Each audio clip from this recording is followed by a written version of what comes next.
Greetings to my friends and colleagues in the beautiful state of Alaska.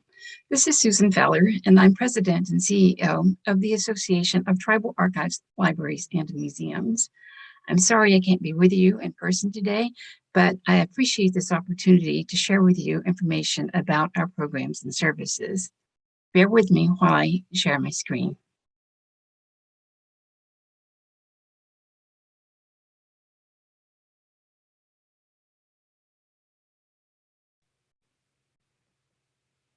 This presentation will share a few insights into the Association of Tribal Archives, Libraries, and Museums, also known by the acronym ATALM. Over the next 20 minutes, you will learn more about ATALM programs and how we work to serve you. Until ATALM was founded in 2010, no Native organization existed that was dedicated to advancing the work of tribal archives, libraries, and museums. Our primary goal when we founded ATALM was to ensure the sustainability of the annual gatherings that were started in 2003. Funded by the Institute of Museum and Library Services, the gatherings were sponsored by state library agencies in Arizona, Oklahoma, and Oregon. We realized that it was not feasible to rely on state library agencies to provide the financial and staffing support to produce the conferences. A possible solution was the establishment of a new nonprofit that would oversee the conferences. It was a daunting task that came with many unknowns and many questions. How could we possibly raise the funds to support a dedicated organization? How could we staff it? Would people support it? Would the Institute of Museum and Library Services embrace the value of an autonomous, Native-led organization? While we were contemplating these questions and going nowhere fast, fate intervened in the form of a national organization's refusal to endorse an initiative that supported the respectful treatment of Native materials by non-Native institutions. It turns out that anger can be a great motivator. We decided then and there that we were not going to let non-Native organizations define us or determine our destiny. And that, my friends, is how ATALM started.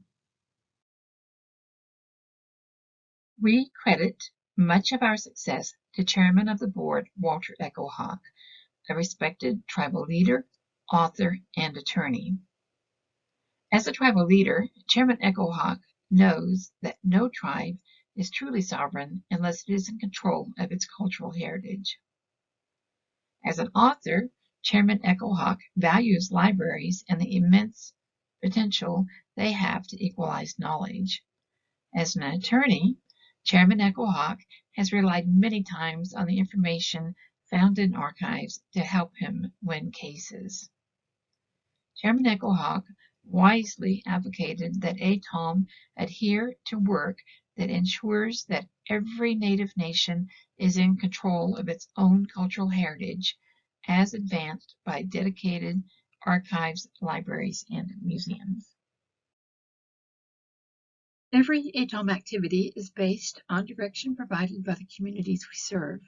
Surveys, evaluations, and guidance from national advisory councils help ensure we are providing programming and services that are responsive to your needs. We focus our work on 4 areas. First, we work to raise public awareness for the important work you're doing. Second, we work to ensure your needs and perspectives are incorporated into programs offered by federal agencies, funders, and national service organizations. Third, we advocate for more financial support for you and your organizations. And fourth, we provide the highest quality continuing education programs to ensure you have the tools you need to do your important work.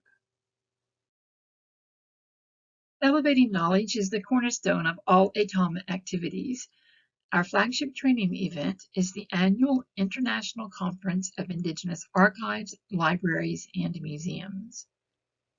ATALM conferences are the only training events that specialize in cross-institutional programming exclusively for Indigenous archives, libraries, museums, language programs, and heritage preservation. Now in their 16th year, the three-day conferences have grown from 230 attendees in 2003 to more than 1,200 in 2019, the last year the conference was held due to the pandemic. ATALM conferences attract a broad range of attendees. As you can see from this chart, libraries, museums, and archives rule the day. However, in recent years, we have seen an increase in participation from tribal leaders, which currently make up 9% of our conference audiences. This pleases us greatly, since tribal leadership is key to ensuring adequate support for cultural institutions. We also have representation from educational institutions, federal agencies, and funding organizations. We welcome these key stakeholders as they attend the conferences to interact with tribal representatives. A significant amount of program building takes place at ATALM conferences. One reason ATALM conferences are so popular, with sold-out events year after year, is because of the diverse learning experiences offered. Our program committee has a steadfast rule that every session must provide tangible skill-building information or must engage participants in interactive discussions. With over 100 concurrent sessions, including forums, roundtables, posters, flash talks, and hands-on labs, there is never a shortage of must-attend sessions. In fact, one of the few complaints we receive from attendees is that there is simply too much to choose from. The good news is that the sessions are recorded and made available through the Sustainable Heritage Network, free of charge. Other popular events include honoring luncheons, an awards ceremony, cultural field trips, book signings, a robust exhibit hall, a native arts fair, and fun evening events. We will share more information about some of these activities later in this discussion. We hope to welcome you to the October 25th through 27th, 2022 conference that will take place in sunny Southern California at the Pechanga Resort in Temecula. The resort is located between San Diego and Los Angeles, with the preferred airport being San Diego.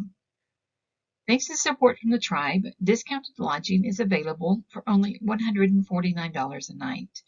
We encourage you to book your rooms early, as the hotel always sells out, as does the conference. Early bird registration is $325 for members and $350 for non-members. Registration includes 4 meals and a multitude of refreshment breaks and treats. More information on the conference is available at atalm.org. Most attendees arrive a day early to attend pre-conference events, including cultural field trips. The 3 cultural field trips for 2022 include a visit to the Pechanga Cultural Resource Center, the Autry Museum of the American West in Los Angeles, and the Sherman Indian School, with a luncheon and tour of the historic Mission Inn in Riverside. A post-conference trip to tour the new Agua Caliente Cultural Museum in Palm Springs, California is also planned. For attendees needing in-depth training on a particular topic, ATALM offers 10 full-day pre-conference workshops. Attendance is kept to small groups to allow extensive interaction with the instructors and participation in hands-on learning activities. A fee of $50 includes lunch and materials. Full scholarships also cover the cost of a pre-conference. Half-day pre-conferences are offered as well.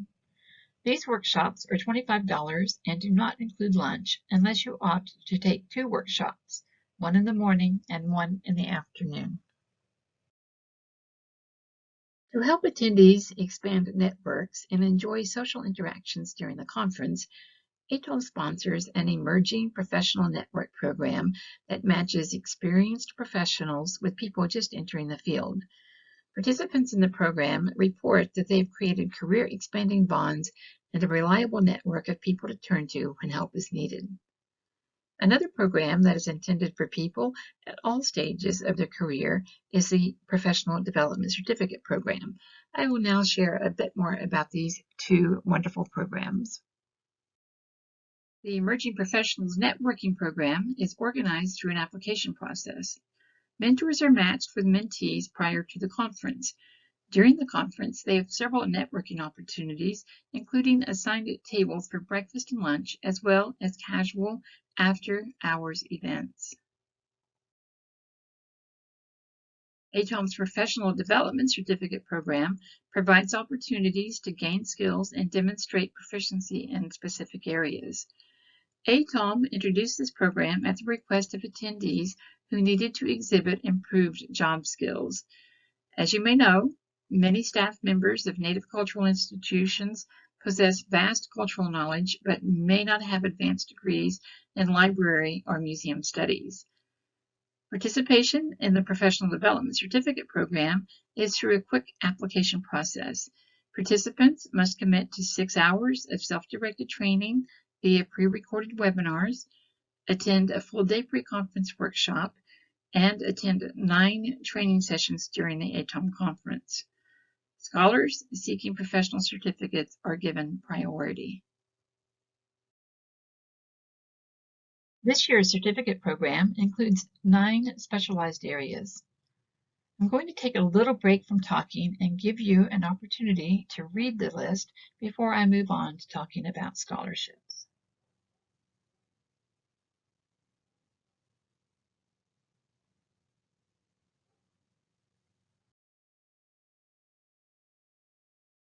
We realize that attending conferences can be expensive. Not only do we try to keep our costs low, we also offer generous scholarships that include registration and shared lodging. Staff from tribal archives, libraries, and museums receive priority, but anyone may apply. Scholarships are supported by the Institute of Museum and Library Services, corporations, foundations, and individual donors. On average, more than 200 scholarships are awarded each year. The deadline for 2022 to apply for a scholarship is June the 30th. Applications may be found on our website at www.atalm.org. To honor and recognize organizations and individuals for their contributions towards the vitality and cultural sovereignty of Native nations, ATALM hosts an annual Guardians of Culture, Memory, and LIFEWAYS International Awards Ceremony. Award categories include Institutional Excellence Awards for archives, libraries, museums, language preservation, and historic preservation, as well as a Lifetime Achievement, Leadership, and Tribal Leader Award. The Honored One Award is intended for a non-Indigenous person who has made extraordinary contributions to sustaining and advancing Indigenous cultures. If you would like to nominate someone for these prestigious awards, applications are available on our website at www.atalm.org. The deadline for the 2022 conference is June 30th. I hope I've convinced you to attend the 2022 conference. I promise you that it will be well worth your investment of time. Now I'm hoping you'll bear with me for a few more minutes as I share information on other ATALM programs. The COVID-19 pandemic hit Native communities especially hard, resulting in the closing of many cultural institutions for long periods of time. To help Native cultural institutions start to recover, we sought a partnership with the National Endowment for the Humanities as part of the American Rescue Act plan. Through a competitive application process, ATALM awarded $3.3 million to 84 tribal organizations in 25 states. Funds will be used to support operating expenses, salaries, staff retention, and in-person or online humanities programs. It is our hope that other federal agencies will observe the success of this project and partner with ATALM on other regranting projects. Not only did we award the funds, we also worked with the applicants on project development and proposal writing. As you all may know, many smaller Native communities do not have dedicated grants writing staff, which puts them at a disadvantage when competing for many federal grants. The ATALM NEH model worked, and we hope other agencies take note and follow suit. ATALM also partnered with the Center for Disease Control, the Institute of Museum and Library Services, and several national organizations to help tribal museums and libraries support community efforts to combat the pandemic. The Communities for Immunity project provided grant funding and shareable resources for several Native cultural organizations. ATALM firmly believes that every Native nation should control its cultural heritage. As you most likely know, many culturally significant items are held in the Native museums. Because adequate facilities that meet museum standards are often lacking in small Native communities, it is almost impossible to bring the items home. Under current rules established by many mainstream collecting institutions, Native communities must have a secure facility to adequately house the materials. To help Native communities with limited resources plan and build cultural facilities, ATALM designed the Culture Builds Community Project. Funded by a national leadership grant from the Institute of Museum and Library Services, ATALM is providing professional consultations with planners, fundraisers, and architects to 9 Native communities from around the United States. The project has created accessible, on-demand resources that are freely available to any community, Native or non-Native, wishing to build or improve cultural facilities. The materials are available on the Culture Builds community page at atalm.org. An issue revealed in the Culture Builds community project is the high cost of returning materials back to their Native communities. We were rather shocked to learn that mainstream museums generally impose significant fees on loans, which limits participation, especially by smaller communities. The Mellon Foundation has asked ATALM to develop a fund that will help Native communities seek the return of their items, either through long-term loans, gifts, or purchases. Funds from the Mellon Foundation will be used to create a sustainable program that includes raising public awareness, building connections between tribal communities and non-Native collecting institutions, building the capacity of tribal museums to seek loans and gifts, developing and testing funding protocols and application methodologies to distribute funds to the communities, and establishing a mechanism to sustain the program. ATALM serves as the national coordinator for the Doris Duke Native American Oral History Revitalization Project, a 2-year initiative to digitize 6,000 recordings held in the Doris Duke Native American Oral History collections. The recordings were collected in the 1960s and 1970s and are housed by 7 university repositories. Over the past 18 months, ATALM has worked with the 7 universities to digitize the recordings and make them available through an online portal known as the Archive of Native American Oral History. The portal enables the 160 originating communities to review the recordings for cultural sensitivities and determine the level of public access. All recordings, transcripts, and related materials will be digitally returned to the originating tribal communities. Of particular interest to tribal libraries, ATALM is researching the development of ready-to-go technology labs and makerspaces that are responsive to community needs. This project is funded by the Institute of Museum and Library Services and is guided by a National Tribal Library Broadband Council made up of tribal librarians, tribal leaders, digital inclusion and broadband experts, funders, government officials, and others who share a commitment to improving broadband access in Native communities. Stay tuned for more information about this innovative project in the next few weeks. In 2021, with support from the National Endowment for the Arts, ATALM investigated how tribal libraries and museums can help their communities create a vibrant arts environment. Such an endeavor not only supports cultural continuity through the arts, it also contributes to tourism and economic development. It was surprising to find that dedicated arts councils are not present in Native communities. While arts councils exist in over 5,000 communities across the United States, we only found one in a Native community, and that is the Oneida Nation of Wisconsin.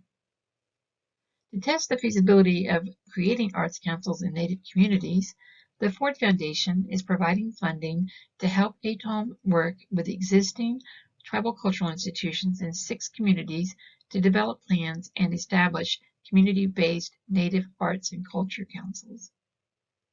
Participating communities will receive training, resources, and guidance from professional planning consultants, as well as $2,500 in mini grants to support community meetings.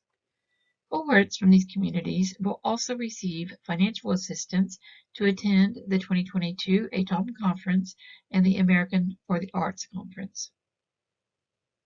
The deadline to apply for this opportunity is April 29th.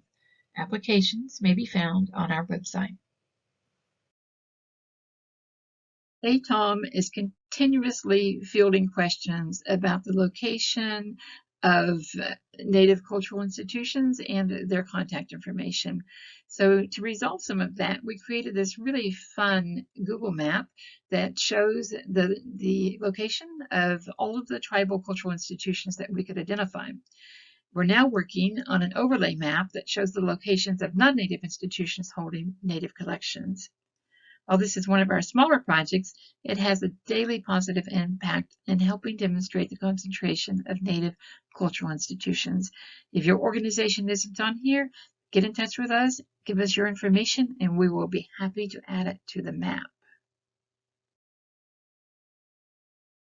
That is the end of my presentation on our special projects that we do. And you may be asking yourself how we determine which projects we do. Well, our board is dedicated to sponsoring programs that are responsive to your needs. To ensure that we're headed in the right direction, ATALM invests a lot of time and money in assessing needs and developing programs to address those identified needs. In 2021, ATALM conducted numerous surveys and hosted several virtual summits through the Sustaining and Advancing Indigenous Cultures Project funded by the Doris Duke Charitable Foundation. A draft action plan will be released at the 2022 conference, at which time further input will be requested from attendees. Once the action plan is finalized, ATALM and its various planning councils will start engaging stakeholders and turning plans into reality. We hope that you will be a part of it. This brings an end to my presentation. If you have questions, would like more information, or would like to get involved, please phone us, visit our website, email us, follow us on Twitter, like us on Facebook, or better yet, become a member of the Guardians of Culture and LifeWays membership group. I will leave you with a reminder that ATALM is an inclusive organization. It exists because of people like you who share your strength and knowledge. If you're not already a supporter or participant, there's a place for you here. As I said earlier, ATALM is driven by the people it serves. We hope to see you in October for ATALM 2022.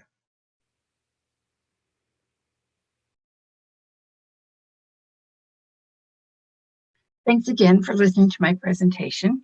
Until I see you again, stay healthy, stay safe, stay happy. Bye-bye.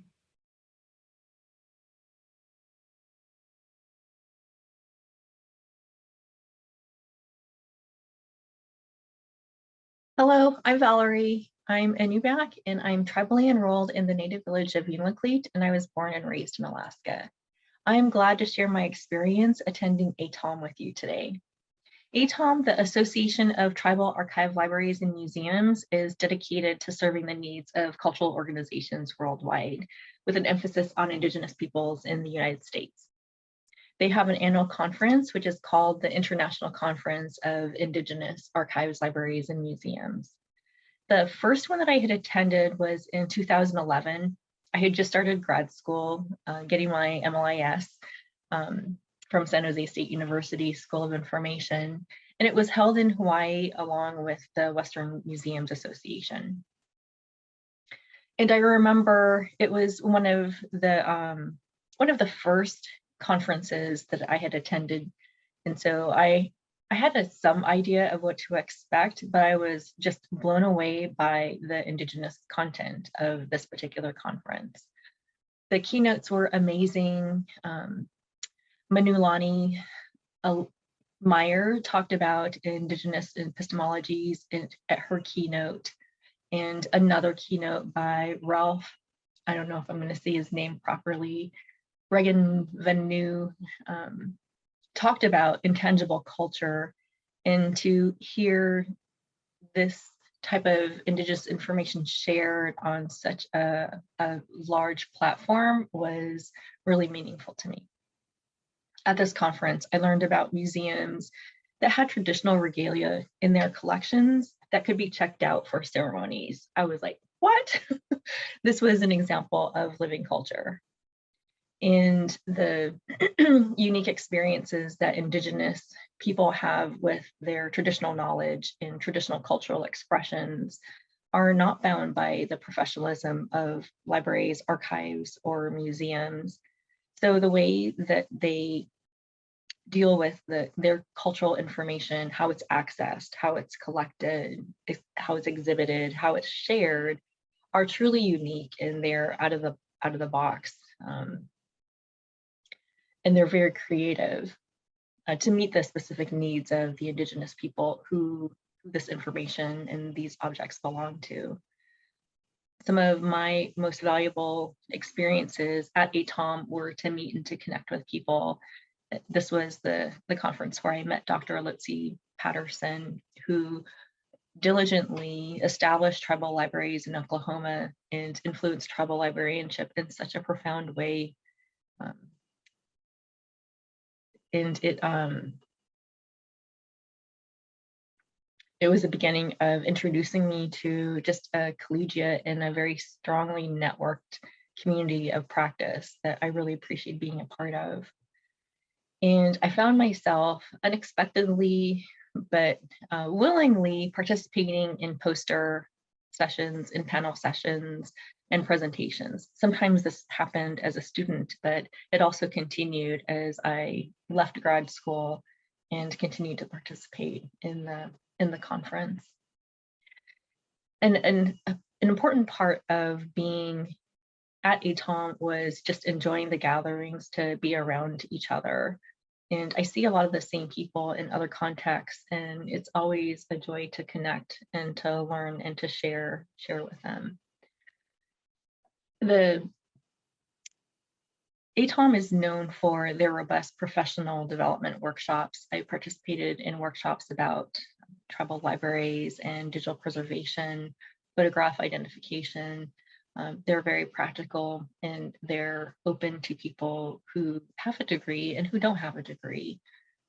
In this community of practice, it's not defined by who has that degree or what their position is in their institution. It's their contribution to the work.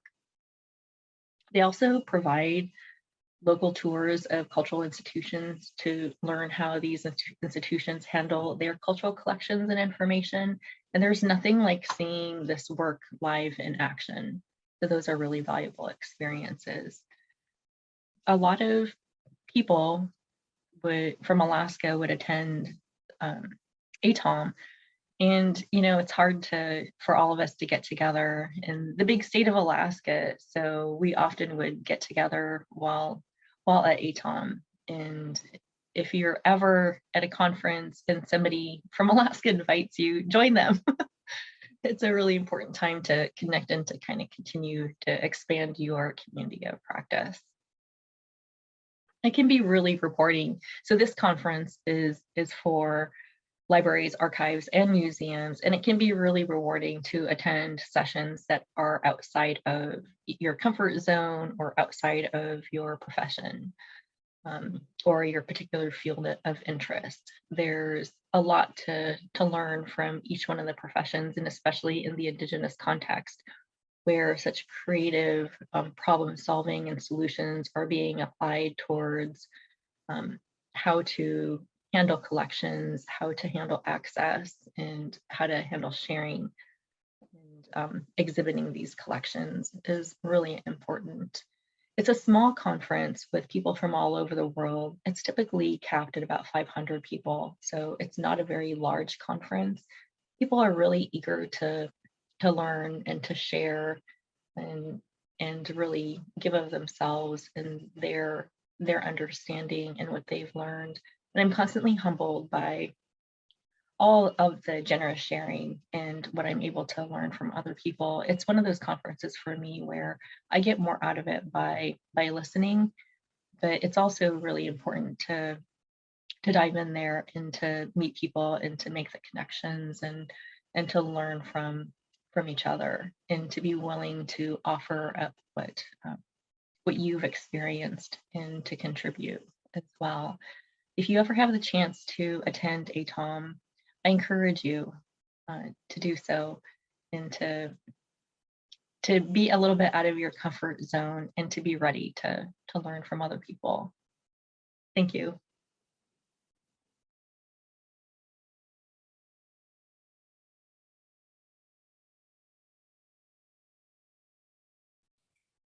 This is an ATALM discussion shared by 3 rural librarians from Alaska. These are our libraries: Sheila of Naknek and Marguerite and Janet of Nome, Alaska. When I attended the Indigenous archives, libraries, and museums, the theme was navigating cultural survival in the 21st century. This was my first ATALM conference, traveling with a small but dynamic group from the Alaska State Library, University of Fairbanks, and Nome, Alaska. I attended many sessions such as language preservation, literacy, and programs on traditional knowledge in the 21st century. At the closing ceremony, they showed a documentary titled Sasheen Breaking the Silence. The documentary was made 45 years later about an extraordinary woman, a Native American activist named Sasheen Littlefeather. In the film, it not only talked about Native American rights, it also showed her remarkable strength and grace. Ms. Littlefeather gave the closing keynote speech. Afterwards, the attendees had an opportunity to meet her. It was a memorable evening and conference for me and for so many others who attended.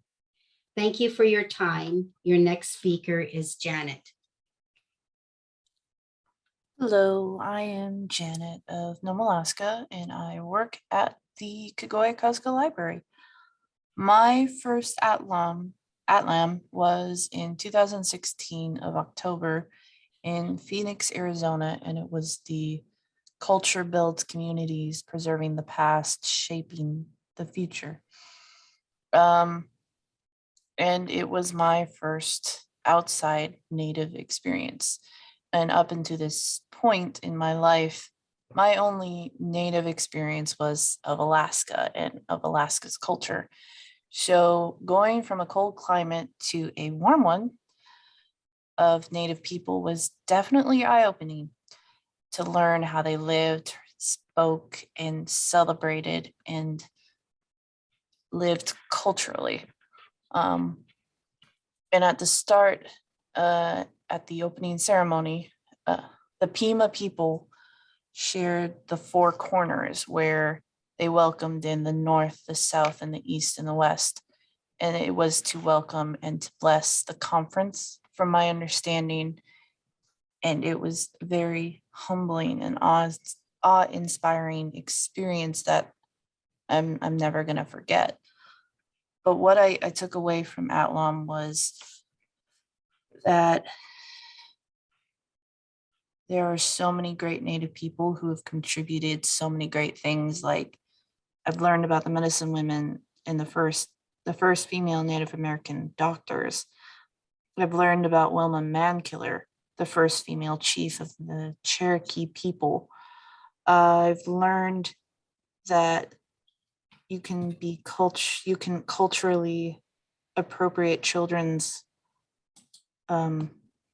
book collection for your library to adequately represent the Native population of your community so that you can help cultivate their voices, and then their voices can transcend into words to share for future generations. That being said, I'm going to pass it on to Marguerite. Hello, I am Marguerite LaRiviere from the Kagoya-Kazga Public Library in Nome, Alaska.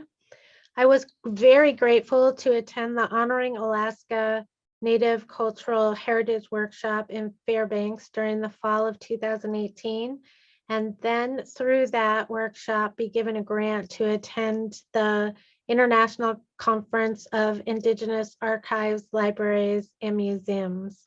Prior to that, I had attended the For Our People Past, Present, and Future Conference, which was in Mystic Lake Center in Prior Lake, Minnesota. However, today I'm going to speak about the conference, which was during October of 2019. This ATALM conference built upon what we had learned during the Fairbanks workshop and continued to provide information about books, films, programming, and grants that all support the inclusion of Alaska Native and Indigenous cultures into our library. It is our library staff's hope that through attendance at these conferences, we will create a more dynamic library filled with culturally relevant materials and culturally relevant programming. At ATALM, I really enjoyed the learning through play and engaging and effective way of teaching about culture session. The speaker had some great information about vendors that could fabricate displays that incorporate local culture. We have a section of our library that has an area for children and their families to play and interact with books and other literacy-based projects. We've been wanting to incorporate more items that have a local cultural significance, including the type of subsistence foods that we have in our area. Our plan is to contact these vendors and work with them to make our children's area more reflective of the local cultures, including fabricating our local berries, fish, and greens for our youth to play with in our library area. I was also inspired by attending the Writing and Managing IMLS Grants Guidance from Successful Grantees session. During this session, we learned from other grant recipients who had done wonderful projects, mainly language projects and book projects. And we hope to do one of those. And this particular session gave me great confidence to move forward with that project. I encourage all Alaskan librarians to look for opportunities to receive additional continuing education about the importance of developing partnerships with local tribal organizations to provide these important cultural library materials and programming in their Alaskan libraries. I was honored to be on a panel at ATALM with Sheila during one of the sessions entitled Providing Exemplary Tribal Library Services in Remote Locations. I explained the importance of bringing Alaska Native authors to our library and the community to honor their work and speak about their books. I was also very proud to be at the 2019 Guardians of Culture and LifeWays International Awards Luncheon, where the Archives Institutional Excellence Award was awarded to the Huna Heritage Foundation based in Alaska. This honored project was a 2-year project that created a digital archive of Huna elders' stories by connecting their knowledge, family history, and experience with personal photographs. It is inspiring to have an Alaskan institution win this prestigious award. I met many new friends and now have an extended network of librarians. We share ideas for collection development and library programs.